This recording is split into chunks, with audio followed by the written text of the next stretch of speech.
ਚਾਵੇ। ਮੀਆਂ ਮੁਹੰਮਦ ਬਖਸ਼ ਫਰਮਾਉਂਦੇ ਨੇ ਕਿ ਲੋਏ ਲੋਏ ਭਰ ਲੈ ਕੁੜੀਏ, ਜੇ ਤੁਧ ਭਾਂਡਾ ਭਰਨਾ, ਸ਼ਾਮ ਪਈ ਬਿਨ ਸ਼ਾਮ ਮੁਹੰਮਦ ਤੇ ਘਰ ਜਾਂਦੀ ਨੇ ਡਰਨਾ।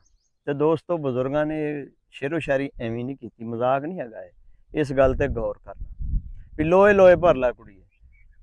ਦਰੁਸਤ ਆ, ਕੁੜੀ ਦੀ ਗੱਲ ਕੀਤੀ ਆ, ਲੇਕਿਨ ਆਪਣੀ ਗੱਲ ਕੀਤੀ ਆ।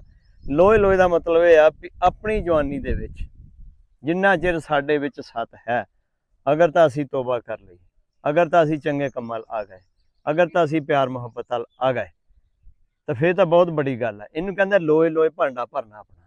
ਆਪਣੇ ਅਮਾਲ ਦਾ ਜਿਹੜਾ ਹੈਗਾ ਨਾ ਦਫ਼ਤਰ, ਉਹਨੂੰ ਅੱਛੇ ਤਰੀਕੇ ਦੇ ਨਾਲ ਭਰ ਲੈਣਾ, ਆਪਣੇ ਅਮਾਲ ਨੂੰ ਬਿਹਤਰ ਕਰ ਲੈਣਾ ਜਿੰਨਾ ਚਿਰ ਜਾਨ ਆ। ਦੇਖੋ ਜੀ, ਜੀਂਦੇ ਜੀਂਦੇ ਮਤਲਬ ਕਰਨਾ ਚਾਹੀਦਾ। ਜੀਂਦੇ ਜੀਂਦੇ ਵੀ ਇਹਦੇ ਵੀ ਸਟੈਪ ਆ, ਕੱਲਾ ਜੀਂਦੇ ਜੀਂਦੇ ਨਹੀਂ। ਜਵਾਨੀ ਦੇ ਵਿੱਚ ਅਗਰ ਅਸੀਂ ਤੋਬਾ ਕਰ ਲਈਏ, ਜਵਾਨੀ ਦੇ ਵਿੱਚ ਰਾਹੇ ਰਾਸਤੇ ਆ ਜਾਈਏ, ਜਵਾਨੀ ਵਿੱਚ ਪਿਆਰ ਮੁਹੱਬਤ ਕਰਨ ਲੱਗ ਜਾਈਏ, ਇੱਕ ਦੂਸਰੇ ਦੀ ਇੱਜ਼ਤ ਕਰਨ ਲੱਗ ਜਾਈਏ, ਇਹਨੂੰ ਕਹਿੰਦੇ ਲੋਏ ਲੋਏ।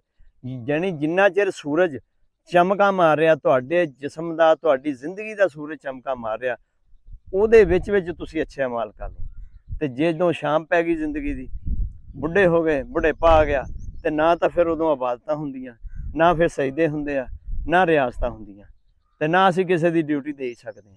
ਤਾਂ ਫਿਰ ਸ਼ਾਮ ਪਈ ਬਿਨ ਸ਼ਾਮ ਮੁਹੰਮਦ। ਤੇ ਜਦੋਂ ਸ਼ਾਮ ਪੈ ਜਾਣੀ ਹੈ ਨਾ ਬਿਨਾਂ ਮਾਲ ਤੋਂ, ਤਾਂ ਫਿਰ ਕਬਰ 'ਚ ਜਾਂਦੀ ਨੇ ਵਾਕਈ ਡਰਨਾ ਆ। ਜਾਣਾ ਤੇ ਹੈ ਹੀ ਆ, ਅਗਲੇ ਜਹਾਨ ਜਾਣਾ ਹੀ ਜਾਣਾ। ਸਭ ਤੋਂ ਵੱਡਾ ਸੱਚ ਇਹੀ ਆ।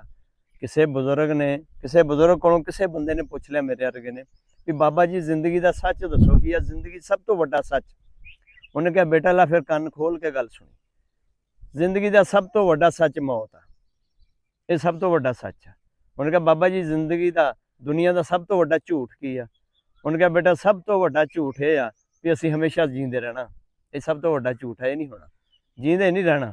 ਤੇ ਇਸ ਕਰਕੇ ਜਿੰਨਾ ਚਿਰ ਸਾਤਾ ਉਨਾ ਚਿਰ ਲੋਕਾਂ ਦੀ ਖਿਦਮਤ ਕਰ ਲਓ, ਮਖਲੂਕੇ ਖੁਦਾ ਦੀ ਖਿਦਮਤ ਕਰ ਲਓ, ਕਿਸੇ ਦੇ ਨਾਲ ਪਿਆਰ ਮੁਹੱਬਤ ਦੇ ਦੋ ਬੋਲ ਬੋਲੋ, ਕਿਸੇ ਦਾ ਦੁੱਖ ਦਰਦ ਵੰਡਾ ਲਓ ਜਿੰਨਾ ਚਿਰ ਸੱਤ ਹੈ। ਜਦੋਂ ਸੱਤ ਮੁੱਕ ਗਿਆ ਦੋਸਤੋ, ਫਿਰ ਤਾਂ ਆਪ ਪਾਣੀ ਮੰਗ ਕੇ ਪੀਣਾ, ਆਪ ਰੋਟੀ ਮੰਗ ਕੇ ਖਾਣੀ ਆ। ਪਤਾ ਨਹੀਂ ਸਜਦੀ ਤੌਫੀਕ ਸਜਦੇ ਦੀ ਹੋਣੀ ਜਾਂ ਨਹੀਂ ਹੋਣੀ। ਤਾਂ ਇਸ ਕਰਕੇ ਦੋਸਤੋ, ਲੋਏ ਲੋਏ ਭਰ ਲਓ। ਤੇ ਫਿਰ ਸ਼ਾਮ ਜਦੋਂ ਪੈ ਗਈ ਜ਼ਿੰਦਗੀ ਦੀ, ਫਿਰ ਕਿਸੇ ਨੇ ਕੰਮ ਨਹੀਂ ਆਉਣਾ, ਫਿਰ ਕਿਸੇ ਨੇ ਨਹੀਂ ਪੁੱਛਣਾ। ਬਹੁਤ ਸ਼ੁਕਰੀਆ, ਜਜ਼ਾਕ ਅੱਲਾ।